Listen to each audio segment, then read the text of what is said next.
Daily living या इसे कहीं कहीं पर डेली लिविंग एक्टिविटी के नाम से भी जाना जाता है। डेली लिविंग एक्टिविटी या एक्टिविटी ऑफ डेली लिविंग ऐसी एक्टिविटीज होती हैं जिन्हें हम अपने रूटीन के दिनों में करते हैं, अर्थात जो एक्टिविटीज हम सुबह से शाम तक करते हैं। इन्हीं एक्टिविटीज का विजुअली इम्पेयरमेंट की फील्ड में बहुत इंपॉर्टेंट रोल होता है।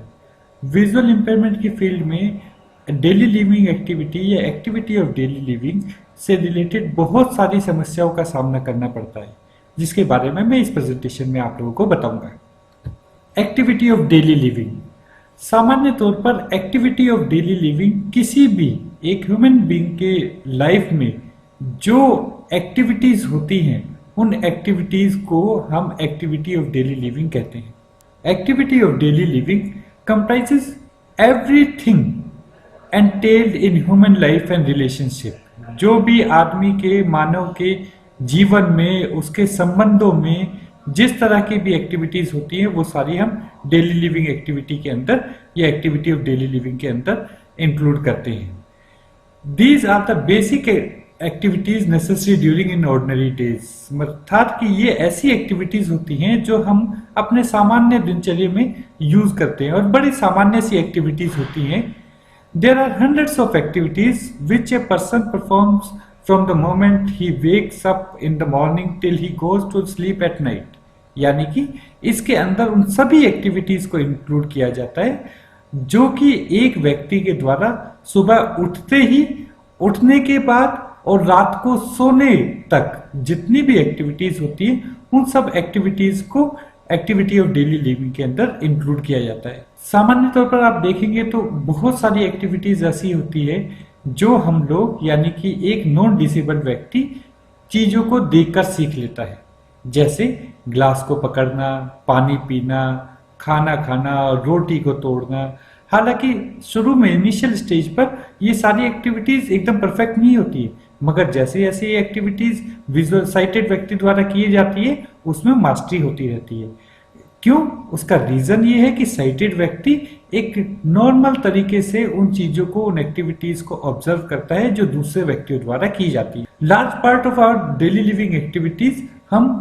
या तो देखकर सीखते हैं या फिर हम उसे इमिटेट करते हैं, इमिटेशन के द्वारा सीखते हैं। डेली लिविंग एक्टिविटी की बहुत सारी एक्टिविटीज ऐसी होती हैं जो या तो हम ऑब्जर्वेशन के द्वारा सीखते हैं या हम देखकर सीखते हैं, यानी इमिटेशन के द्वारा सीखते हैं। इन एक्टिविटीज में विजुअल डिस्क्रिमिनेशन इन्वॉल्व होता है, अर्थात कि हम इसमें देखते हैं कि अलग अलग तरह की चीजें हम का उपयोग किया जाता है, जिसे हम विजुअल डिस्क्रिमिनेशन कहते हैं, कि यानी कि विजन के द्वारा हम बहुत सारी चीजों में डिस्क्रिमिनेट कर देते हैं, अंतर दिखा देते हैं। और ये जो विजुअल डिस्क्रिमिनेशन होता है वो इन्वॉल्व होता है हमारी डेली लिविंग एक्टिविटीज में। पर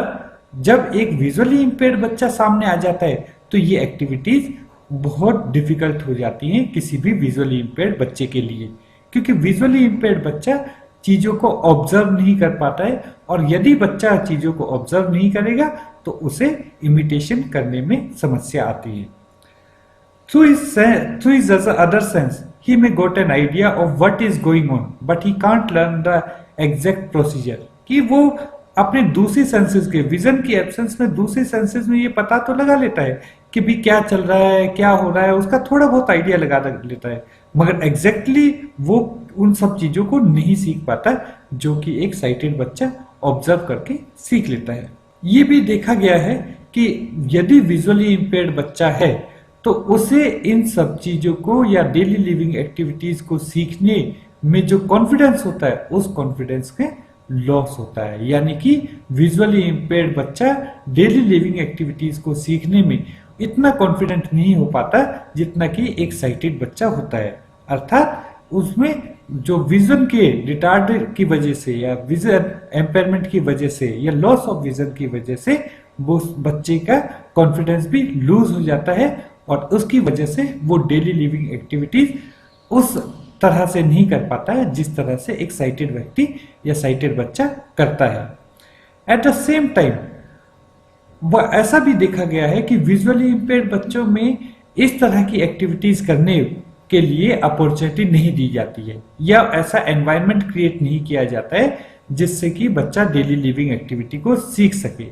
जिसके इसलिए बच्चे को जब अपॉर्चुनिटी नहीं मिलती है तो बच्चा उन एक्टिविटीज को अपने आप करने में थोड़ा सा झिझकता है। फॉर एग्जाम्पल, जैसे अगर कोई बच्चा अपने आप पानी लेने जाए, this is a part of daily living activity, तो पेरेंट्स थोड़ा सा रिस्ट्रिक्ट कर देते हैं उसके एनवायरनमेंट को कि अगर बच्चा जाएगा तो क्या पता वो पानी गिरा दे, क्या पता ऐसा हो कि वो बच्चा ढंग से पानी ना ले पाए, क्या पता वो अपने आप को चोट लगा ले। तो ऐसी एक्टिविटीज जो होती हैं उन एक्टिविटीज को करने के लिए उन्हें प्रॉपर अपॉर्चुनिटी भी नहीं दी जाती और एनवायरनमेंट भी रिस्ट्रिक्ट किया जाता है, जो कि मेजर कॉज होता है उनके डेली लिविंग एक्टिविटीज को परफॉर्मेंस को रिस्ट्रिक्ट कर देता है। Thank you very much.